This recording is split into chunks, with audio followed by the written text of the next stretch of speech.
ꯊꯧꯔꯝ ꯑꯁꯤꯒꯤ ꯑꯊꯣꯏꯕ ꯃꯤꯊꯨꯡꯂꯦꯟ ꯑꯣꯏꯕꯤꯔꯤꯕ ꯏꯀꯥꯏ ꯈꯨꯝꯅꯖꯔꯕ ꯑꯣꯏꯅꯥꯝ ꯑꯁꯤꯒꯤ ꯍꯥꯟꯅ MLA ꯑꯣꯏꯕꯤꯔꯝꯕ ꯂꯥꯏꯁ꯭ꯔꯝ ꯔꯥꯙꯥꯀ꯭ꯔꯤꯁꯟ ꯉꯁꯤꯒꯤ ꯊꯧꯔꯝ ꯑꯁꯤꯒꯤ ꯆꯤꯐ ꯒꯦꯁ ꯑꯣꯏꯕꯤꯔꯤꯕꯅ ꯋꯥꯐꯝ ꯈꯔꯗꯪ ꯊꯝꯕꯤꯅꯕ ꯅꯣꯡꯃꯒꯤ ꯍꯪꯒꯠꯆꯔꯤ ꯂꯣꯏꯅ ꯂꯦꯡꯕꯤꯔꯛꯂꯤꯕ ꯑꯍꯜ ꯂꯃꯟ ꯁꯨꯔꯛꯄ ꯏꯃꯥ ꯏꯕꯦꯟꯁꯤꯡ ꯄꯥꯏꯕꯤꯔꯛꯄ ꯃꯇꯝꯗ ꯀꯔꯤꯒꯨꯝꯕ ꯈꯔ ꯅꯤꯡꯁꯤꯡꯖꯔꯤ ꯃꯗꯨꯗꯤ ꯑꯩꯈꯣꯏꯒꯤ ꯊꯧꯔꯝ ꯑꯁꯤ ꯆꯤꯐ ꯒꯦꯁꯅ ꯉꯥꯡꯒꯗꯕ ꯑꯗꯨꯒ ꯌꯦꯡꯕꯤꯔꯛꯂꯤꯕꯁꯤꯅ ꯉꯥꯡꯒꯗꯕ ꯍꯥꯏꯕꯅꯆꯤꯡꯕ ꯑꯁꯤ ꯑꯩꯈꯣꯏ ꯈꯟꯅꯗꯅ ꯃꯥꯅ ꯉꯥꯡꯒꯦ ꯆꯠꯂꯒꯦ ꯍꯥꯏꯕꯅꯆꯤꯡꯕ ꯇꯧꯔꯛꯄꯗꯒꯤ ꯈꯔ ꯑꯁꯣꯏꯕ ꯂꯩꯈꯤꯕ ꯑꯗꯨꯒꯤꯗꯃꯛꯇ ꯉꯥꯡꯕꯤꯒꯅꯤ ꯃꯔꯝ ꯑꯗꯨꯅ ꯂꯦꯡꯕꯤꯔꯛꯂꯤꯕ ꯏꯆꯤꯜ ꯏꯅꯥꯎ ꯑꯍꯜ ꯂꯃꯟ ꯈ꯭ꯋꯥꯏ ꯄꯨꯝꯅꯃꯛꯅ ꯊꯧꯔꯝ ꯑꯁꯤ ꯂꯣꯏꯕ ꯐꯥꯎꯕꯗ ꯁꯔꯨꯛ ꯌꯥꯃꯤꯟꯅꯁꯤ ꯑꯩꯈꯣꯏ ꯃꯩꯔꯥ ꯑꯁꯤ ꯀꯠꯂꯦ ꯍꯥꯏꯔꯒ ꯄꯨꯟꯅ ꯃꯄꯨꯡ ꯐꯥꯔꯦ ꯍꯥꯏꯔꯒ ꯊꯧꯔꯝ ꯑꯁꯤ ꯂꯣꯏꯁꯤꯟꯃꯤꯟꯅꯩ ꯍꯥꯏꯔꯒ ꯑꯩꯈꯣꯏ ꯄꯨꯟꯅ ꯀꯥꯏꯅꯃꯤꯟꯅꯁꯤ ꯍꯥꯏꯕ ꯋꯥꯐꯝ ꯑꯁꯤ ꯊꯝꯖꯔꯦ ꯍꯥꯏꯔꯒ ꯄꯨꯝꯅꯃꯛ ꯃꯇꯨꯡꯗ ꯄꯨꯟꯅ ꯈꯨꯔꯨꯝꯖꯔꯦ ꯍꯥꯏꯔꯒ ꯃꯈꯥ ꯇꯥꯔꯛꯄꯁꯤ ꯉꯁꯤꯒꯤ ꯆꯤꯐ ꯒꯦꯁꯀꯤ ꯋꯥꯔꯣꯜ ꯄꯤꯕꯤꯅꯕꯒꯤꯗꯃꯛꯇ ꯅꯣꯡꯃ ꯍꯪꯒꯠꯆꯔꯤ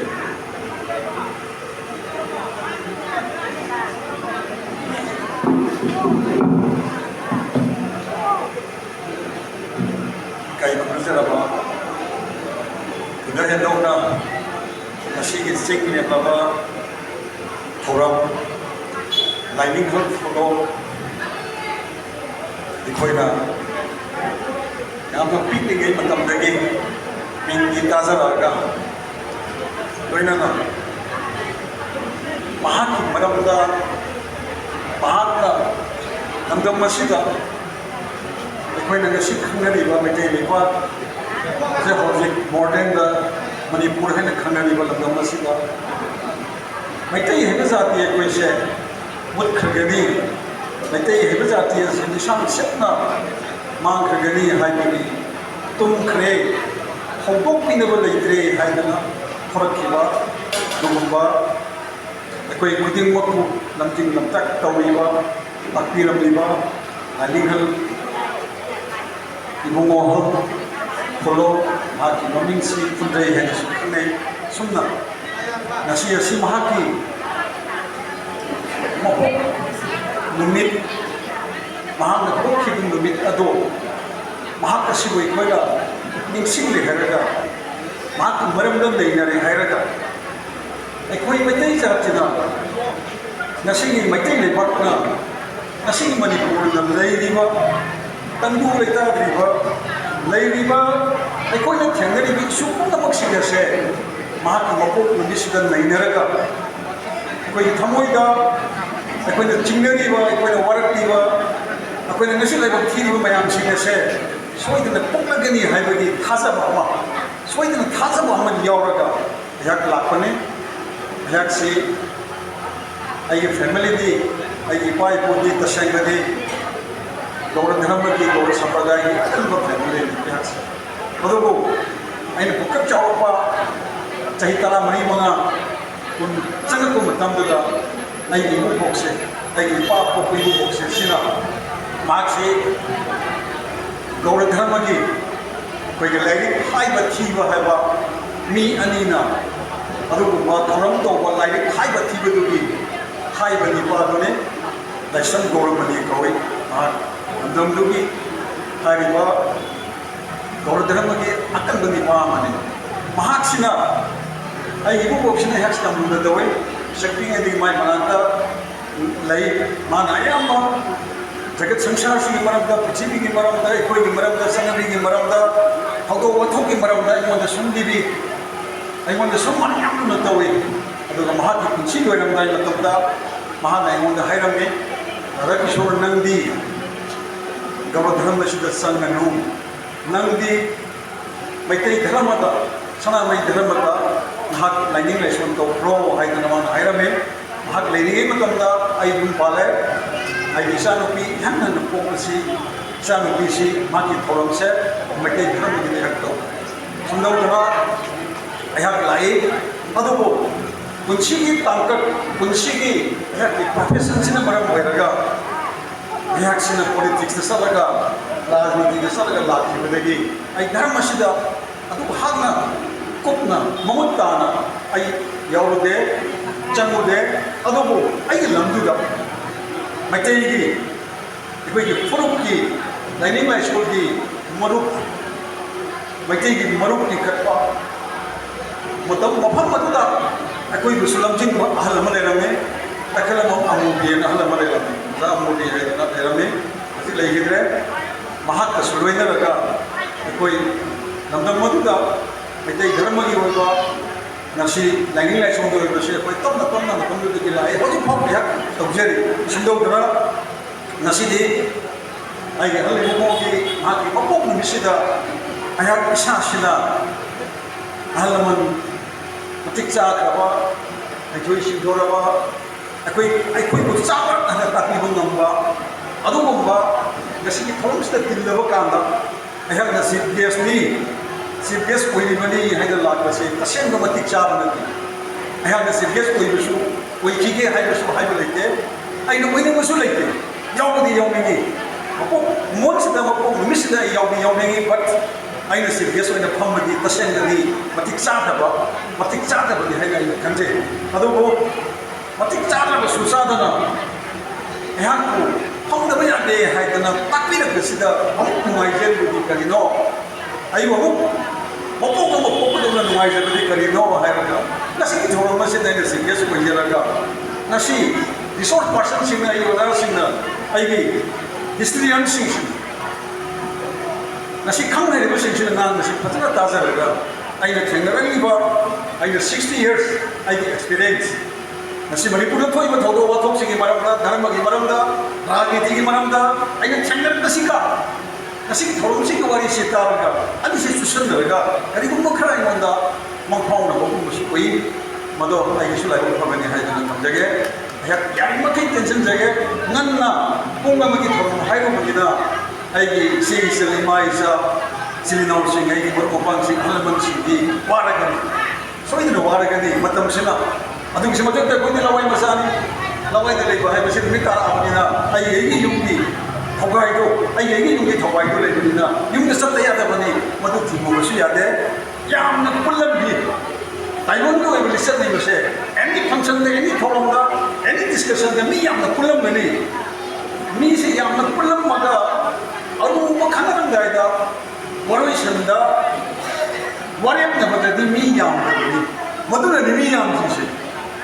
se quite the most important person sing to le hoga bani lady na mi se ni sing gi dai de lo na ma ni hai na khanjara ga hai yam sandong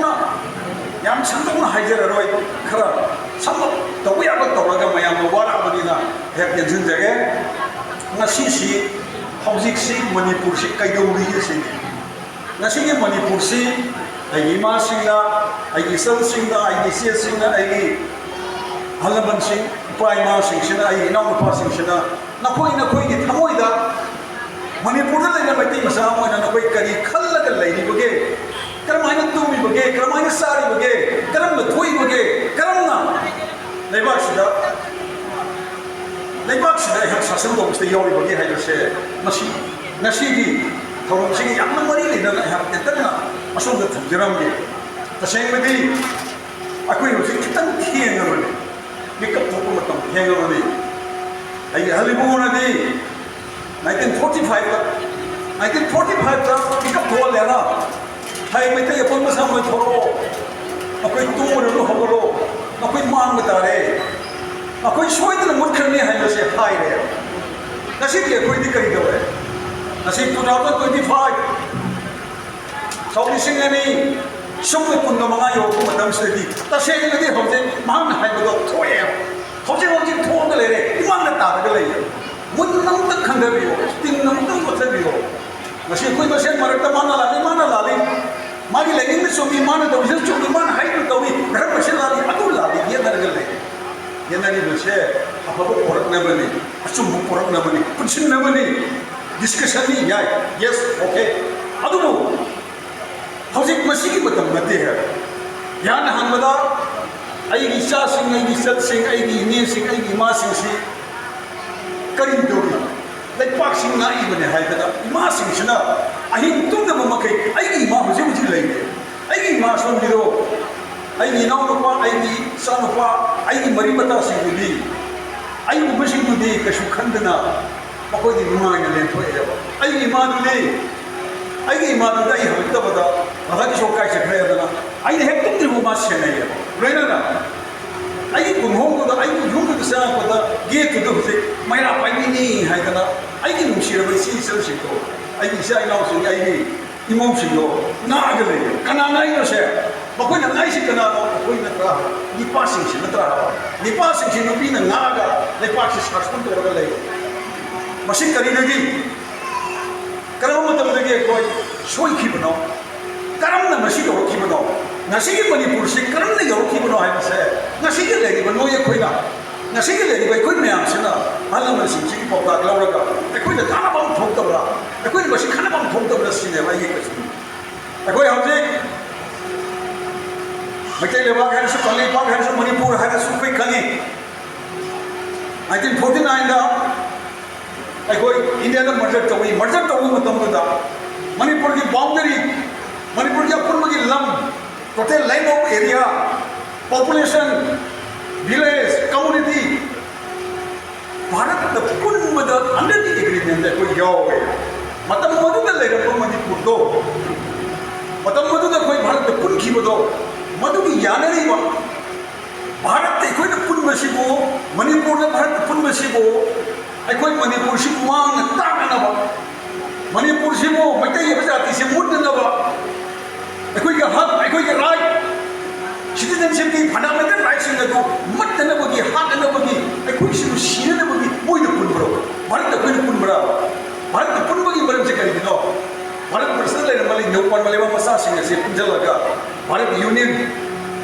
अचो भारत अमा पुलगा मतम मदुदा अखोई मणिपुर के सु मतम मदुगी leader सिंगना अखोई भारत पुंजेगे है बसु मयाम म यावे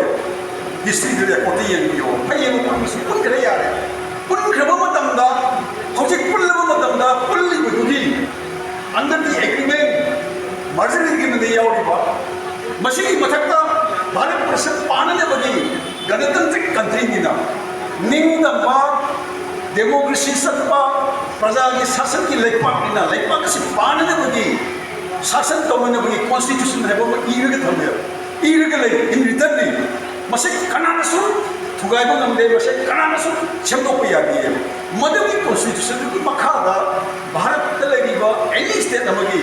प्रजा सिंह पीगदब राइट फंडामेंटल राइट सिंह हक सिंह ड्यूटी सिंह रेस्पॉन्सिबिलिटी सिंह से नसी होजे चंगीब्रा तौरीब्रा मदु करम तौरीगे सिंह बे कोना दिक्संगदब अखोई वरी यम साबा अखोई फमिंगबा अखंगबदगी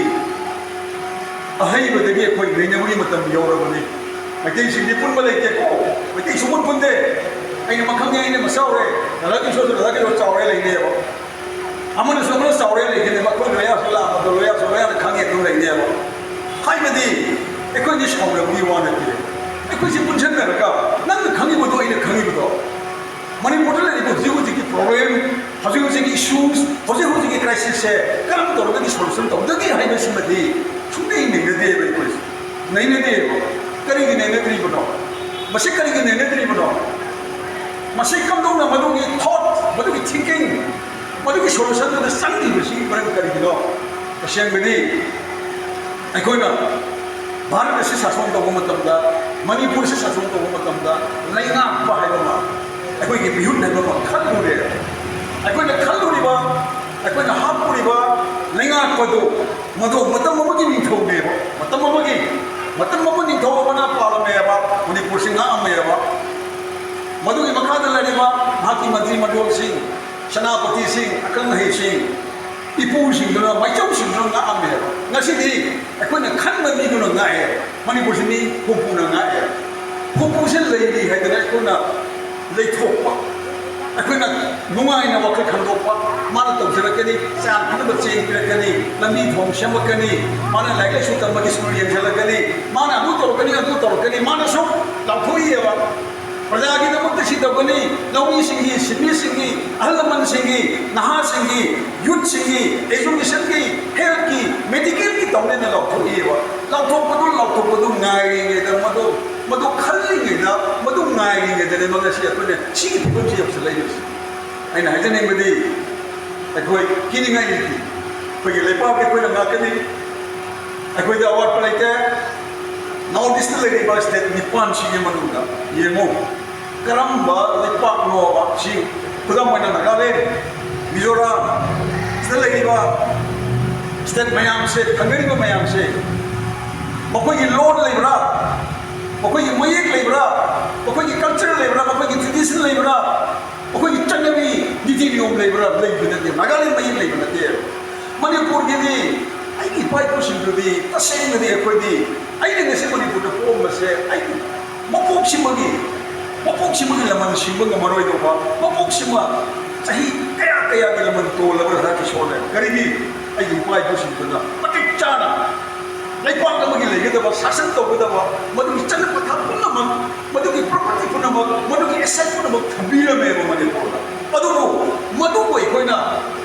ningai da da koina madu thuksa da na kari no khandha da da koina ngasi Aku dengan sini, mitoki, miran cari, nukcuk thong ham berdegi, nukcuk thong ham berdegi macam kunai saya, mutki benar, tungki benar. Madu benar, nasi aku na, mati waktu kumon kita nilai ba, aku ini lain kan, follow sih, nunggu follow sih, masih mission ni bersih. Maham nanti betul jana high level, sini, aku Kibigun, halaman sih, wabiram gani, maidel su wabiram gani, ay merumpak su wabiram gani. Hujung matam mulai. Aku ini thona apa kita bani, aku ini wakil siapa kita bani, aku ini kana musuh kiro kita bani, aku ini kana di mati, pang kana di mati, loh kana aku himbang ngami hai berse, halaman saya ini sih kaya, palang mawar ngam mawar, leram mawar lepak ni hawa. Hujung ni kari gini pantang aga, kari gini dengan apa aga. करीगे कोई हटू कारगा जोर दौड़गा खोलमगा मकोई दगी पैसा नहीं बरा मकोई दगी करी नहीं बनो करी no कोई ना कोई दे लेदरी से मसे मतम हेला लाइबा चाही अनोब सही सिंचिदा कोई हलमन सिंचिदा वरक पियो अकोई बसु वरक पियो अकोई बसु चाहिए सासा सासा इनोसा अकोई शी तो तपियो आ इबिदा discussion के प्लेटफॉर्म का पकान dengan madu yang kaya ba madu na kamu pun thok terjadi ngang madu ki phul ni water to ai ni madu water to adu de koi project kari to sige ba lekai kari to sige adu ga ai na yang nungai ba ai ki experience ai na hodi phau ki season da ba hai ba hodi phau ke na season da ba matam da gaur sampradaya ki gaur dharma ki kanu se loire life span mujhe loire mujhe suka la ko hale suka la कोई मतलब लोग रहे हैं न्याली चाहिए 300 years चाहिए चौक मुझे कपूर भरा है अशीम लोग रहे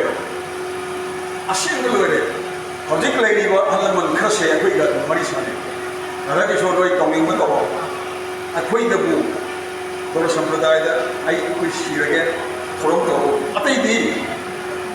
मैं मिलते ही लाइने दसना भी लाइने सकरो कोई लांघे स्टेप से लांघे करी लांघे वो मतम मधुगी सोलिसिंग में सात्रेत सोना मापन सोलिसिंग में सात्रेत सही साबुदा इनिंग ठोरसिना मियान मसागी मयांग लाइबागी नुचुक थोंगी अदुगुम धर्मनीति राजनीति शासन दो चलबी दो लाए हरगा इनिंग थोंना लोरे हरगा अखोई गी इनिंग थोंना लोरे दो इनिंग थोंना हाइबा वासे लाइन हाइबनी दो इनिंग थोंना हाइबा वादुदा आइगे मचौ मयाम लाइगे हलमन मयाम सिंग दो खाम ngomdana लोटना खाम ngomdana सुसाइड तौदना सिगिबो हमदने दो गसिनि मदुगी मतम मदो लाए हलमन सिंग थोपिरो ना सिंग थोपिरो अखोई लेजेरी अखोई याम फतना मसिदा अखोई आइगे वखलदा मसिदा करिगो मत चिंगबो लेबिगो सुखसोई सुइदना मेटे लेबाता लाइनिंग लेक्शन हमदला कनी कल्चर हमदला कनी चन्नबी हमदला कनी लॉयनमक लाकनी गरानसो थिंबोगा मोय गरानसो थिंबोगा मतम लोय ग्रेबा सुंदोदना आइना पावसी तमजरगा मथंगी लाकदा थोरम खरदा मतंग चाना कोई पाव बिनर यावजगे नसिगिदि यामना कोई मयामसो हंजिगोयबा नन्ना पुंगमा हायरगा हजे पुंजे मंगा मंगा तासलामनिना सागी युमयुमनि पुगाई लाइबिना तौरे अदना आई हलमन सिंदा आई मांगा फमी रे यामा तादा सोरसका ꯃꯇꯝ ꯃꯅꯤꯄꯨꯔꯒꯤ ꯑꯩꯈꯣꯏꯒꯤ ꯏꯁꯤ ꯑꯣꯏꯗꯅ IS ꯁꯥꯁꯟ ꯀꯌꯥ ꯏꯝꯐꯥꯜ ꯃꯅꯨꯡꯗ ꯁꯦꯝꯃꯝꯃꯤꯕ ꯂꯝꯕꯤ ꯊꯣꯡ ꯊꯨꯒꯥꯏꯔꯝꯃꯤꯕ ꯄꯣꯠ ꯄꯥꯊꯣꯛꯄ ꯃꯥꯏ ꯃꯇꯝꯅꯤ ꯑꯩꯅ ꯈ꯭ꯋꯥꯏꯗꯒꯤ ꯂꯨꯅ ꯇꯧꯖꯕ ꯑꯩꯒꯤ ꯕꯣꯁ ꯙꯔꯃꯗꯕꯨ ꯃꯥꯗꯤ ꯙꯔꯃꯅꯤ ꯑꯗꯣ ꯑꯩꯅ ꯁꯨꯝ ꯆꯠꯃꯤꯟꯅꯔꯤꯁꯦ ꯑꯩꯅ ꯃꯩꯇꯩꯒꯤ ꯄꯨꯁꯜꯂꯗꯣꯏꯅꯦꯕ ꯌꯥꯔ ꯌꯥꯗꯕ ꯈꯔ ꯌꯥꯔꯛꯀꯅꯦꯕ ꯅꯍꯥ ꯑꯣꯏꯔꯤꯉꯩꯗ ꯆꯠꯂꯝꯕꯩ ꯋꯥꯅꯤ ꯍꯧꯖꯤꯛꯇꯤ ꯃꯌꯥꯡꯒꯤ ꯙꯔꯃꯗꯨꯒꯤ ꯃꯌꯥꯡꯒꯤ ꯆꯤꯟꯖꯥꯛ ꯆꯥꯕꯗꯒꯤ ꯃꯌꯥꯡꯒꯤ ꯐꯤ ꯁꯦꯠꯄꯗꯒꯤ ꯃꯌꯥꯡꯒꯤ ꯅꯤꯇꯤ ꯙꯔꯃ ꯆꯠꯄꯗꯒꯤ ꯑꯩꯈꯣꯏ ꯃꯩꯇꯩꯗꯤ ꯂꯣꯏꯔꯦ ꯍꯧꯖꯤꯛ ꯁꯤ ꯂꯣꯏ ꯈꯪꯉꯦꯕ ꯂꯣꯏꯅ ꯈꯪꯉꯦꯅꯦ ꯁꯤ ꯈꯪꯗꯕ ꯂꯩꯇꯦꯕ ꯇꯧꯕꯗꯗꯤ ꯅꯝꯒꯥꯏ ꯑꯣꯏꯕ ꯃꯁꯤꯗ ꯑꯩꯈꯣꯏꯅ ꯃꯌꯥꯝꯒꯤ ꯆꯠꯅꯕꯤ ꯑꯃ ꯌꯥꯅꯕꯤ ꯑꯃ ꯉꯁꯥꯏꯒꯤ ꯑꯩꯈꯣꯏꯒꯤ ꯃꯥꯗꯣꯛꯇ ꯄꯩꯁꯥ ꯊꯥꯕ ꯈꯣꯠꯄ ꯀꯩꯀꯩ ꯇꯧꯕꯗ ꯍꯦꯛ ꯑꯩꯈꯣꯏ ꯀꯩꯅꯣꯁꯤꯡꯅ ꯄꯟꯕꯤꯕꯗꯣ ꯃꯗꯨ ꯍꯧꯖꯤꯛ ꯇꯣꯛꯅꯔꯛꯑꯦꯕ ꯑꯩ ꯕꯤꯁꯦꯟꯄꯨꯔꯗ ꯑꯃꯨꯛ ꯃꯌꯨꯝꯁꯤꯗ ꯄꯩꯁꯥ ꯍꯦꯛ ꯊꯥꯕꯗ ꯃꯄꯨꯗꯣ ꯊꯧꯔꯝꯗꯨꯒꯤ ꯃꯄꯨꯗꯣ ꯑꯗꯨꯅ ꯐꯥꯏꯟ ꯂꯨꯄꯥ 50,000 ꯄꯩꯁꯥ ꯊꯥ ꯌꯥꯗ꯭ꯔꯦ ꯈ꯭ꯋꯥꯏꯗꯒꯤ ꯑꯍꯟꯗꯨꯅ ꯃꯌꯣꯟ ꯐꯝꯍꯟ ꯇꯥꯔꯦ ꯅꯤꯇꯤ ꯇꯧ ꯇꯥꯔꯦ ꯄꯪꯇꯧ ꯇꯧꯕꯗꯣ ꯑꯩꯈꯣꯏ ꯍꯧꯖꯤꯛ ꯇꯣꯛꯀꯗꯧꯔꯦꯕ ꯃꯗꯨꯗꯤ ꯁꯃꯥꯖꯁꯤꯗꯤ ꯀꯅꯥꯅ ꯁꯦꯝꯃꯤ ꯄ꯭ꯔꯖꯥꯅ ꯁꯦꯝꯃꯤ ꯄ꯭ꯔꯖꯥꯗꯤ ꯀꯅꯥꯅꯣ ꯃꯐꯝꯁꯤꯗ ꯀ꯭ꯂꯕ ꯃꯩꯔꯥ ꯄꯥꯏꯕꯤ NGO CSOꯁꯤꯡꯗꯣ ꯃꯗꯨꯅ ꯑꯩꯈꯣꯏ ꯁꯤ ꯂꯩꯀꯥꯏꯁꯦ ꯊꯨꯝꯃꯥꯡꯈꯣꯡꯁꯦ ꯁꯤ ꯉꯁꯤꯗꯩ ꯆꯠꯅꯔꯦ ꯍꯥꯏꯅ ꯋꯥꯔꯦꯞ ꯇꯥꯔꯒ ꯃꯥꯌꯦꯛ ꯂꯥꯎꯊꯣꯛꯑꯒ ꯍꯌꯦꯡꯗꯒꯤ ꯍꯦꯛꯇ ꯆꯠꯅꯔꯒ ꯂꯣꯏꯔꯦ ꯁꯨꯝꯗꯧꯕꯗ ꯑꯩꯈꯣꯏ ꯍꯟꯖꯤꯜꯂꯦ ꯍꯥꯏꯔꯀꯥꯟꯗꯨꯗ ꯑꯩꯈꯣꯏꯒꯤ ꯏꯄꯥ ꯏꯄꯨ ꯄꯥꯔꯤ ꯄꯨꯔꯤ ꯃꯔꯝꯁꯦ ꯃꯁꯤ ꯊꯤꯔꯒꯅꯦ ꯑꯩꯈꯣꯏ ꯁꯣꯏꯗꯅꯅꯦ ꯑꯐꯕ ꯄ꯭ꯔꯤꯊꯤꯕꯤꯗ ꯃꯩꯇꯩ ꯃꯆꯥ ꯂꯝꯕꯥ ꯇꯧꯕꯤꯅꯕ ꯂꯩꯇꯦ ꯍꯧꯖꯤꯛꯁꯨꯅꯤ ꯍꯧꯖꯤꯛꯁꯨ ꯐꯔꯛ ꯇꯥꯈ꯭ꯔ ꯃꯇꯝꯁꯤꯗ ꯏꯟꯗꯤꯌꯥ ꯔꯤꯄ꯭ꯔꯖꯦꯟ ꯇꯧꯔꯤꯁꯤ ꯃꯩꯇꯩ ꯃꯆꯥꯅꯤꯅꯤ ꯐꯔꯛ ꯇꯥꯈ꯭ꯔ ꯃꯇꯝꯗꯀꯣ ꯍꯥꯏꯅꯤꯡꯗ꯭ꯔꯦ ꯄꯣꯠꯌꯥꯟ ꯏꯌꯥꯟ ꯌꯥꯎꯔꯤꯐꯥꯎꯗ ꯑꯗꯨꯐꯥꯎꯗ ꯑꯩꯈꯣꯏ ꯉꯝꯃꯦꯕ ꯇꯁꯦꯡꯅ ꯑꯩꯈꯣꯏꯒꯤ ꯂꯥꯏꯅꯤꯡ ꯂꯥꯏꯁꯣꯟ ꯑꯩꯈꯣꯏꯒꯤ ꯁꯥꯖꯠ ꯂꯤꯆꯠ ꯆꯥꯌꯨꯊꯛ ꯄꯨꯝꯅꯃꯛ ꯑꯩꯈꯣꯏꯒꯤ ꯍꯟꯖꯤꯟꯕ ꯃꯇꯝꯗ ꯃꯩꯇꯩ ꯃꯆꯥ ꯀꯅꯥ ꯂꯝꯕꯥ ꯇꯧꯕꯤꯗꯣꯏꯅꯣ ꯀꯅꯥ ꯇꯧꯕꯤꯗꯣꯏꯅꯣ ꯃꯌꯥꯡꯁꯤꯗꯤ ꯌꯥꯝ ꯁꯦꯡꯅ ꯍꯥꯏꯔꯗꯤ ꯁꯨꯛꯌꯦꯠ ꯍꯤꯡꯉꯤꯗꯨꯗꯤ ꯃꯣꯏ ꯃꯁꯛꯁꯤꯒꯀꯣ ꯌꯥꯝ ꯁꯦꯡꯅ ꯍꯥꯏꯔꯗꯤ ꯐꯠꯇꯕ ꯂꯣꯟꯗꯥꯗ ꯑꯩ ꯀꯩꯅꯣꯝ ꯍꯥꯏꯖꯒꯦꯕ ꯑꯩꯅ ꯍꯥꯏꯕ ꯃꯌꯥꯡꯁꯤꯗꯤ ꯁꯦꯡꯒ꯭ꯔꯥꯛ ꯃꯅꯝ ꯅꯝꯕ ꯍꯥꯏ ꯑꯩ ꯁꯨꯡꯌꯥ ꯌꯥꯅꯤꯡꯗꯦꯕ ꯃꯣꯏꯁꯦ ꯑꯩ ꯌꯥꯎꯔꯝꯃꯤ BJP ꯌꯥꯎꯔꯝꯃꯦꯕ ꯑꯩꯅ BJP ꯌꯥꯎꯔꯤꯉꯩꯗꯁꯨ ꯃꯌꯥꯡ ꯑꯝꯇꯗ ꯑꯩꯅ ꯈꯣꯏꯔꯝꯕ ꯈꯣꯠꯂꯝꯕ ꯖꯨꯔ ꯇꯧꯕ ꯑꯩꯉꯣꯟꯗ ꯑꯩꯅ ꯉꯛꯏꯟꯗꯦꯕꯤꯀꯣ ꯃꯣꯏꯁꯦ ꯉꯛꯏꯜꯂꯦ ꯁꯃꯤꯠ ꯄꯇ꯭ꯔ ꯑꯃ ꯂꯩꯕꯅꯦꯕ ꯑꯩꯅ ꯄꯥꯏꯔꯣꯕꯗ ꯚꯥꯔꯠ ꯏꯁꯣꯔꯁꯤ ꯑꯩꯅ ꯉꯛꯄ ꯍꯦꯛ ꯏꯟꯕ ꯁꯨꯝ ꯅꯨꯡꯁꯤꯗꯦꯕ ꯃꯣꯏꯅ ꯑꯩꯈꯣꯏꯗ ꯇꯧꯔꯤꯕ ꯇ꯭ꯔꯤꯠꯃꯦꯟꯁꯦ ꯑꯩꯈꯣꯏꯗꯤ ꯈꯪꯉꯦꯕ ꯑꯗꯨꯕꯨ ꯇꯧꯔꯨꯔꯕꯅꯤꯅ ꯄ꯭ꯔꯃꯛꯇꯤ ꯊꯥꯗꯠꯕ ꯌꯥꯗꯕꯒꯤ ꯉꯥꯏꯍꯥꯛ ꯉꯥꯏꯅꯕꯒꯤ ꯋꯥꯅꯦ ꯉꯥꯏꯍꯥꯛ ꯉꯥꯏꯅꯕꯒꯤ ꯋꯥꯅꯤ ꯑꯗꯨꯅ ꯑꯩꯈꯣꯏ ꯀꯔꯤ ꯇꯧꯔꯒ ꯀꯝꯗꯧꯔꯒꯗꯤ ꯑꯩꯈꯣꯏꯒꯤ ꯂꯩꯄꯥꯛꯁꯤ ꯀꯟ ꯇꯥꯔꯦ ꯑꯩꯈꯣꯏꯒꯤ ꯂꯣꯟ ꯃꯌꯦꯛꯁꯤ ꯀꯟ ꯇꯥꯔꯦ ꯑꯩꯈꯣꯏꯒꯤ ꯂꯥꯏꯅꯤꯡ ꯂꯥꯏꯁꯣꯟꯁꯤ ꯀꯟ ꯇꯥꯔꯦ ꯍꯥꯏꯔꯒꯗꯤ ꯃꯁꯦ ꯑꯍꯜ ꯂꯃꯟꯁꯤꯡꯅ ꯔꯤꯁꯣꯔꯁ ꯄꯔꯁꯟꯁꯤꯡꯁꯤꯅ ꯑꯩꯈꯣꯏꯗ ꯇꯥꯛꯄꯤꯔꯣ ꯑꯩꯈꯣꯏꯗꯤ ꯍꯧꯖꯤꯛ ꯊꯣꯔꯛꯑꯕꯅꯦ ꯑꯩꯈꯣꯏꯒꯤ ꯂꯦꯝꯍꯧꯒꯤ ꯄꯨꯟꯁꯤꯁꯦ ꯀꯠꯂꯒꯦ ꯃꯩꯇꯩꯁꯤꯡꯒꯤꯗꯃꯛꯇ ꯙꯔꯃꯁꯤꯗ ꯀꯠꯂꯒꯦꯁꯦ ꯑꯁꯦꯡꯕ ꯀꯠꯂꯒ ꯂꯥꯛꯑꯕꯅꯦꯕ ꯍꯧꯖꯤꯛ ꯑꯅꯤ ꯋꯥꯔꯤ ꯁꯥꯁꯤ ꯌꯥꯏ ꯃꯁꯤꯗ ꯑꯩꯈꯣꯏ ꯐ꯭ꯔꯤꯅꯤ ꯂꯥꯏꯐꯁꯦ ꯐ꯭ꯔꯤꯅꯤ ꯀꯩꯗꯧꯗꯣꯏꯅꯣꯕ ꯁꯤꯗꯧꯔꯕ ꯂꯩꯔꯕ ꯑꯩꯅ ꯀꯟꯒꯦꯟ ꯀꯜꯂꯗ ꯆꯍꯤ 10 ꯃꯉꯥꯏꯔꯦꯕ ꯆꯍꯤ 10 ꯈꯛ ꯀꯟꯒꯗꯧꯔꯤꯕ ꯑꯌꯥꯛꯁꯤꯅ ꯑꯃꯨꯛ ꯀꯗꯔ ꯐꯥꯗꯔ ꯇꯧꯗꯅ ꯂꯩꯔꯤꯗꯣꯏꯁꯤ ꯇꯧꯔꯁꯦ ꯍꯥꯏꯕ ꯊꯣꯛꯑꯁꯦ ꯍꯥꯏꯕ ꯑꯩꯒꯤ ꯏꯆꯥ ꯏꯅꯥꯎꯁꯤꯡꯗꯨꯁꯨ ꯑꯩꯈꯣই ꯀꯩꯗꯧꯁꯤꯒꯦ ꯈꯟꯅꯔꯁꯦꯕ ꯁꯣꯏꯗꯅ ꯃꯥꯏ ꯄꯥꯛꯀꯅꯤ ꯑꯍꯜ ꯂꯃꯟꯁꯤꯡ ꯑꯗꯨꯒ ꯑꯩꯒꯤ ꯉꯁꯤꯒꯤ ꯊꯧꯔꯝꯁꯤꯒꯤꯁꯨ ꯃꯄꯨꯡ ꯑꯣꯏꯅ ꯐꯝꯕꯤꯔꯤꯕ ꯑꯗꯨꯒ ꯑꯩꯒꯤ ꯏꯆꯟꯅꯨꯄꯤ ꯇꯃꯥꯗꯤ ꯃꯥ ꯍꯧꯖꯤꯛꯀꯣ ꯌꯥꯝ ꯁꯦꯅꯤꯌꯔ ꯑꯣꯏꯔꯦ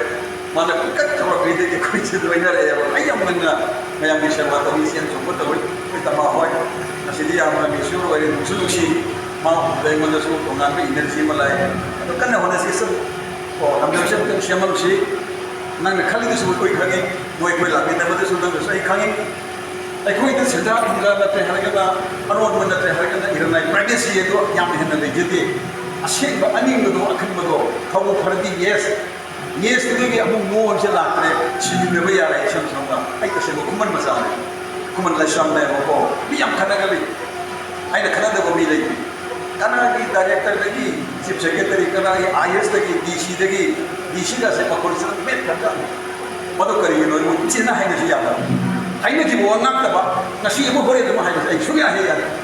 ꯑꯗꯨꯃꯥꯏꯅ ꯈꯟꯅꯔꯦ ꯃꯤ ꯑꯃ ꯑꯣꯏꯒꯦꯔꯥ ꯑꯆꯧꯕ ꯏꯁꯛꯀꯤ ꯋꯥ ꯂꯩꯒꯦ ꯁꯨꯝꯗꯧꯗꯨꯅ ꯇꯧꯖꯔꯒ ꯑꯩꯍꯥꯛ ꯌꯥꯝꯅ ꯅꯨꯡꯉꯥꯏꯖꯔꯦ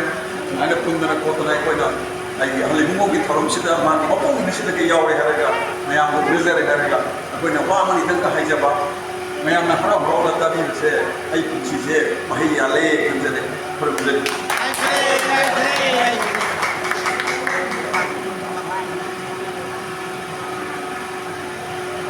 Agakari sini simpres asam Radha Kishore Hana Mainam sini MLA Bhiramba ꯇꯥꯔꯛꯄ ꯃꯩꯇꯩ ꯃꯔꯨꯞꯀꯤ ꯊꯧꯗꯥ ꯄꯥꯡꯊꯣꯛꯄ ꯃꯇꯝꯗ ꯑꯩꯈꯣꯏ ꯅꯣꯡꯃꯁꯤꯗ ꯅꯣꯡꯃ ꯑꯩꯈꯣꯏ ꯁꯣꯏꯗꯅꯃꯛꯀꯤ ꯑꯩꯈꯣꯏꯒꯤ ꯑꯣꯅꯔꯦꯕꯜ ꯁꯥꯔꯒꯤ ꯃꯅꯥꯛꯇ ꯂꯥꯛꯁꯤ ꯍꯥꯏꯔꯒ ꯑꯩꯈꯣꯏ ꯌꯥꯎꯕꯤꯅꯕ ꯑꯩꯈꯣꯏ ꯄꯥꯎꯖꯦꯜ ꯄꯤꯈꯠꯆꯒꯅꯤ ꯃꯇꯝ ꯑꯗꯨꯗ ꯑꯩꯈꯣꯏ ꯑꯣꯖꯥꯒꯤ ꯅꯨꯡꯒꯤ ꯑꯣꯏꯕ ꯋꯥꯈꯜꯂꯣꯟꯁꯤꯡ ꯑꯗꯨ ꯃꯅꯤꯄꯨꯔꯅ ꯇꯥꯕ ꯐꯪꯖꯒꯦ ꯃꯁꯤꯒꯤꯗꯃꯛꯇ ꯃꯌꯥꯝꯅ ꯆꯠꯈ꯭ꯔ ꯃꯇꯨꯡꯗ ꯖꯤꯄꯤꯑꯦꯁꯀꯤ ꯋꯥꯔꯣꯜ ꯄꯤꯕꯗ ꯅꯨꯡꯉꯥꯏꯇꯕ ꯑꯁꯤ ꯑꯩꯈꯣꯏ ꯊꯃꯣꯏꯗ ꯅꯨꯡꯉꯥꯏꯇꯕ ꯐꯥꯎꯏ ꯑꯩꯈꯣꯏ ꯉꯁꯤ ꯉꯁꯤ ꯄꯥꯡꯊꯣꯛꯂꯤꯕ ꯊꯧꯔꯝ ꯑꯁꯤꯒ ꯃꯔꯤ ꯂꯩꯅꯕ ꯋꯥꯐꯝꯁꯤꯡꯗ ꯑꯩ ꯋꯥ ꯉꯥꯡꯒꯦ ꯍꯥꯏꯕꯗꯤ ꯃꯌꯥꯝ ꯑꯃꯁꯨ ꯂꯥꯛꯏ ꯃꯗꯨꯒꯤ ꯉꯥꯡꯅꯕ ꯍꯣꯠꯅꯕ ꯍꯧꯖꯤꯛꯁꯨ ꯃꯤ ꯃꯔꯤ ꯂꯩ ꯄꯨꯝꯅꯃꯛꯁꯤ ꯇꯨꯡꯑꯣꯏꯅꯔꯦ ꯍꯥꯏꯔꯒ ꯑꯩꯈꯣꯏꯒꯤ ꯃꯁꯤꯒꯤ